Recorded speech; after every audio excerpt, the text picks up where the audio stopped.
Bueno, volvemos ya a nuestro segundo bloque de entrevistas de Trama Educativa. Estamos con Estefanía Di Meglio. Buenas noches, ¿cómo estás? Buenas noches, muy bien, gracias por la invitación. Contenta de estar acá. Bueno, muchas gracias, Estefi. Nosotros siempre te presentamos como investigadora, docente de la Facultad de Humanidades, de la carrera de Letras, y que tu investigación está vinculada con la literatura prohibida en la última dictadura, perdón, cívico-militar y eclesiástica. Contanos cómo viene ese trabajo de investigación y qué ramas estás abriendo a partir de lo que vas descubriendo. Bien, bueno, precisamente estoy abriendo esas ramas porque ahora el tema más específico y más amplio que estoy trabajando es testimonios sobre violencia sexual en la última dictadura contra mujeres dentro de lo que fueron los centros clandestinos de detención. Pero como decía, siempre la investigación se abre a diferentes temas y temas como más satélites, ¿no? Que aparecen, que están relacionados, a veces pareciera que no tanto, pero sí. Y entonces, además de estar trabajando esos testimonios, el tema actual que estoy trabajando es, en estos momentos, ahora sí, bien, en estos momentos es a raíz de un suceso específico que fue una especie de censura de una novela, Cometierra, de Dolores Reyes, una autora argentina, entre otras, como La Virgen Cabeza, de Gabriela Cabezón Cámara, o Las Aventuras de la China Iron. Bueno, a raíz de eso me pregunté cómo funciona la censura en diferentes momentos, ¿no? Y diferentes tipos de censura. Entonces, y a la vez qué efectos provoca, ¿no? Y si las formas de resistencia, una de las preguntas centrales es si las formas de resistencia ante esa censura, como por ejemplo la lectura de Cometierra colectiva y pública, si esas formas de censura tienen sentido, ¿no? Porque a veces uno se pregunta si tiene sentido lo que hace y si tiene trascendencia. Y la respuesta es que sí, que siempre, aunque sea mínima, adelanto ya las conclusiones, pero bueno, nada de suspenso. Aunque sea mínima esa forma de resistencia, sí tiene sentido. ¿Por qué? Porque lo estoy viendo en parte con estas formas de resistencia que hubo durante la última dictadura en Argentina. Este último proceso, ¿no? Del actual gobierno censurando libros o atacándolos, en realidad, más allá de la censura, de la prohibición, sino que un ataque hacia un determinado tipo de libros o un determinado tipo de literatura, vos decís que surte un efecto a favor o en contra de la literatura, de esa literatura en particular. A ver, como decía Borges irónicamente, las dictaduras tienen el beneficio de favorecer la metáfora y la literatura, ¿no? Ajá. Entonces, con esa ironía, ante esas formas de opresión extremas, lo que hacen es hacer producir precisamente esas formas de resistencia, ¿no? Entonces, por ejemplo, en Cometierra, para ser un poco lineal, esto es mucho más complejo el proceso, pero en el caso de Cometierra hubo una lectura colectiva que dio a conocer más el texto, más de lo conocido que ya era, ¿no? Y que se lee en las escuelas, en la facultad y que se trabaja. Y en este sentido, durante la dictadura pasó lo mismo. Digamos, la literatura era censurada, era perseguida, los autores, escritores y escritoras estaban dentro del grupo de los peligrosos, ¿no? De psicólogos, periodistas, ¿no? Y en este sentido la literatura era un campo peligroso, el campo cultural, el campo intelectual. Entonces había censura hacia autores, autoras, libros específicos, pero lo que hacían los escritores y escritoras era escribir literatura con, digamos, ciertos subterfugios o formas de sortear la censura, y esa fue una de las formas, ¿no? Escribir literatura, escribir novelas, escribir poemas, escribir obras de teatro, representar obras de teatro, ¿no? Otras de las formas son las que estoy estudiando ahora, que son las revistas culturales, los talleres y las diferentes formas de sociabilidad que se dan con ese armado, digamos, de las revistas culturales, de los talleres literarios, que surgen muchas veces de un ámbito que podemos pensar que responde solamente al mercado y no es tan así, que son las librerías. Entonces, lo que sucede, por ejemplo, estos son 2 libros específicos que estoy trabajando ahora, traje para leer, si nos da el tiempo, una sola o 2 oraciones. Estos 2 libros hablan, uno de ellos sobre cómo se da los espacios de discusión y de polémica y hablar de literatura como permite hablar de política, ¿no? Entonces la literatura muchas veces es una excusa o no, es pretexto o es simplemente la cuestión principal, que hablando de literatura se está hablando de política, ¿no? Y otro espacio fundamental que María Moreno, otra escritora argentina, llama la Universidad Laica de los Bares, ¿no? Otro espacio fundamental durante la dictadura eran los bares. Y ahí se reunían escritores, se reunían libreros, ¿no? Digamos, esto fue posible igual en ciertos momentos de la dictadura. Cuando se empezó a perder esa forma de sociabilidad de los bares, de ahí, por ejemplo, surgieron las revistas, ¿no? Entonces eran esta forma de hablar, los artículos no estaban firmados, por ejemplo, porque era una cuestión de protección colectiva, ¿no? Lo firmamos, no lo firma nadie y a la vez son de todos. Y eran artículos de diferentes revistas, Punto de Vista, por ejemplo, Sitio, Literal, nombro algunas así como para que quede algún nombre, icónicas. Punto de Vista, por ejemplo, una de las tantas cosas y de las tantas estrategias que ponía a funcionar era traducir textos de crítica literaria.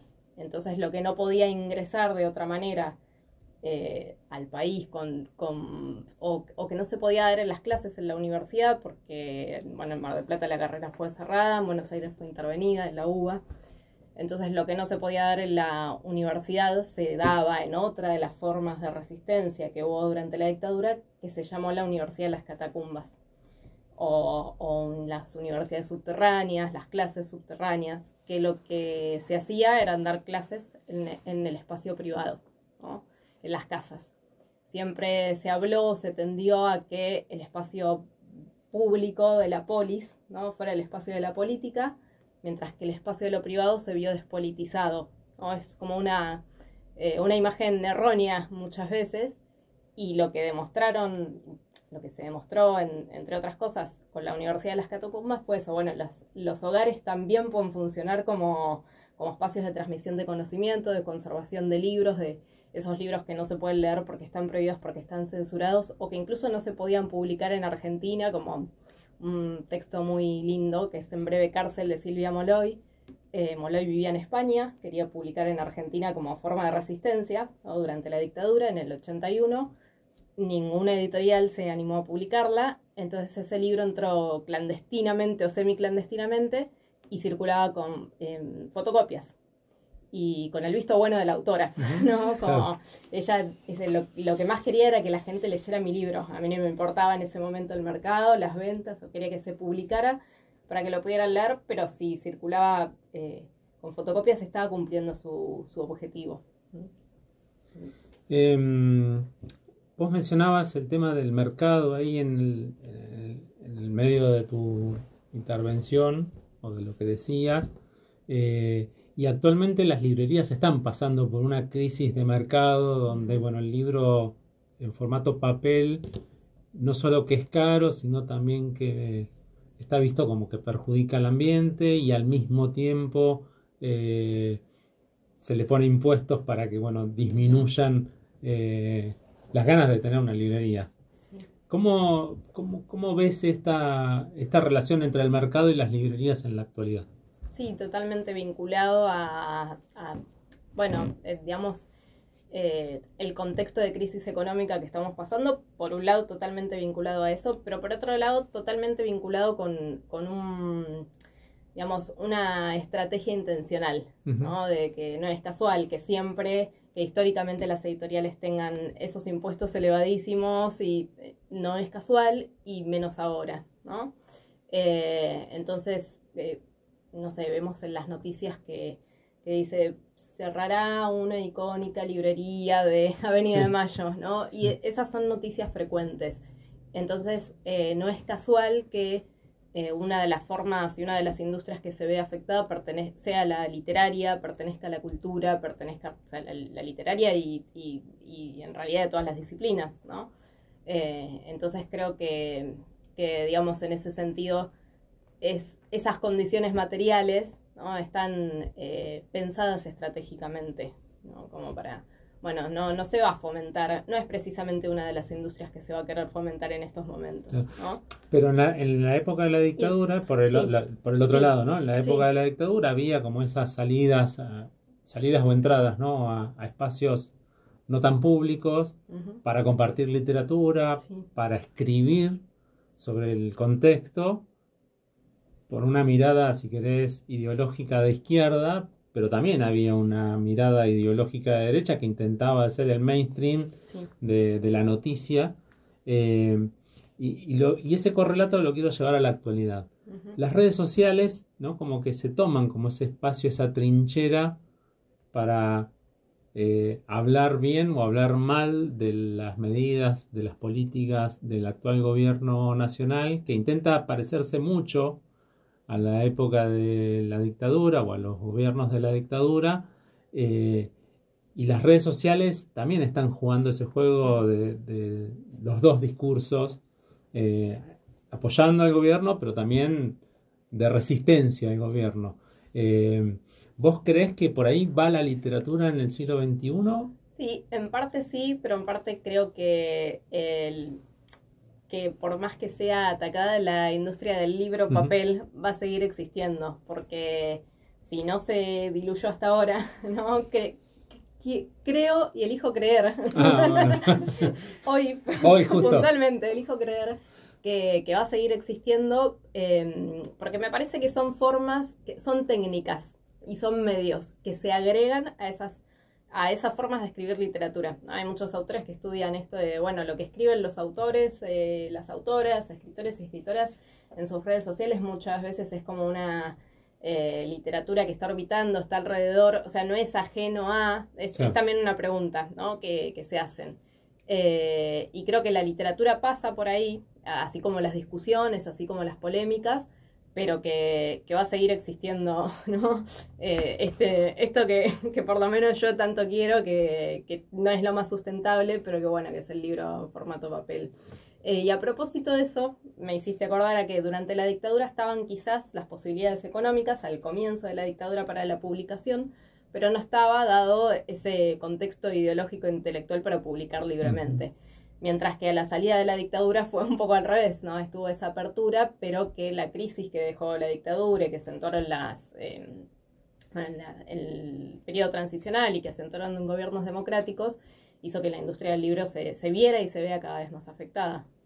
Tenías un párrafo para Sí, leernos. son dos palabras, son dos oraciones, porque es un autor, Carlos Batilana, es un poeta, que habla de cómo los talleres literarios permitían ser, en ese momento que él era adolescente, todavía iba a la escuela, y por las noches de los jueves, cuenta acá, iba a esos talleres literarios, cómo esas noches de los jueves eran para él contrariamente el día o la luz que iluminaba dentro de esa larga noche que fue la dictadura. ¿Sí? Lo explica más o menos, lo dice, lo cuenta ensayísticamente en estos términos acá en su libro. Entonces lo que él dice es, no solo circulaba literatura, no solo circulaban autores y autoras que no circulaban en la escuela o en la universidad misma, sino que también circulaba otro lenguaje, otra palabra, otra forma de pensar, ¿no? Con el lenguaje, con las palabras. Entonces lo que dice es, la lengua, habla primero de la lengua de la dictadura, ¿no? Dice, la lengua de uso se volvía verdaderamente punitiva, la lengua que se escuchaba durante el día era séptica, casta y marcial, algo comenzó a agrietarse y a estremecerse cada vez que mi cuerpo subía al colectivo 182 y se dirigía a ese pequeño sitio llamado taller. Entonces, como, bueno, habla precisamente de esto que dije recién, es ese taller como realmente un espacio de resistencia, como un espacio de aire, como un espacio donde circulaban otras palabras literalmente, pero además donde circulaba otro tipo de lenguaje. De militancia y también de formación. Me imagino por lo que decís ahí, es como que era un espacio donde se compartía con otros ciertas ideas, aunque no fueran las mismas, pero se compartían ideas Sí. en la militancia y Sí, que también en la incluso más formación allá de para la seguir. militancia partidista, porque ahí eran, digamos, ellos No, iban a un taller literario y como exacto. decís, había gente que tenía circulaban ideas de todo tipo, pero era como ese espacio de creación y bueno, de poder salir un poco de esa cotidianeidad, ¿no? Que él llama esa larga noche o la tierra baldía, ¿no? En honor a Eliot, de la dictadura. Comentábamos fuera del aire, antes de iniciar la entrevista, sobre la marcha de ayer. ¿Cómo la viste? ¿Qué te pareció? ¿Qué sensaciones te dejó la marcha del 24 de marzo, siendo los 49 años de la última dictadura? Bien, la vi en vivo y en directo, y hoy la vi desde el aire, desde un dron, imágenes de dron, y me pareció que tuvo buena convocatoria, ¿no? Lo que contaba las cuadras que se veían en el dron, y algo que, bueno, a destacar es la unidad que se logró en diferentes sentidos, ¿no?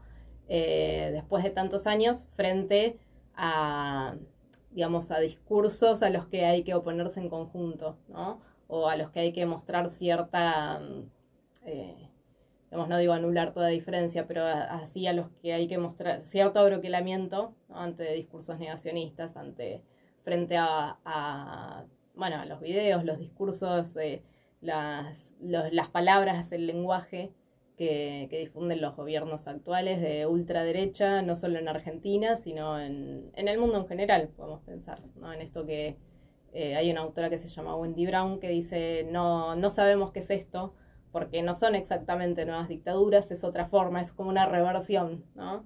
De la mano del neoliberalismo, bueno, estas nuevas derechas que tienen ese objetivo, un claro objetivo económico, por supuesto, pero ella misma dice, yo al principio pensaba que era solo un objetivo económico, y en realidad hay un objetivo de, estoy viendo afectado mi imaginario, ¿no? De supremacismo blanco, heterosexual y con poder económico, ¿no? Entonces, al verse afectados no solo su condición económica, o sus ideas económicas, sino al verse afectados ciertos imaginarios, creo que el terreno de lo simbólico juega un papel fundamental. Entonces, ese terreno que tanto niegan muchas veces, ¿no? Como que la palabra, las ciencias sociales, las humanidades no tienen sentido, ¿no? Sí. Esos discursos que escuchamos cada vez más seguido no tienen sentido, y en realidad ellos mismos están diciendo con los propios discursos que al pronunciar sus discursos, ¿no? Están diciendo, sí, la palabra tiene sentido, ¿no? Entonces ellos mismos se contradicen, pero bueno, al mismo tiempo difunden esos mensajes que lamentablemente pregnan, toman mitos de lo social, ¿no? Toman ideas comunes y las aglutinan para que tengan asidero en lo social. Estefanía Di Meglio, docente investigadora de la Universidad Nacional de Mar del Plata, muchísimas gracias por compartir nuevamente tus trabajos en Trama Educativa. Gracias a ustedes.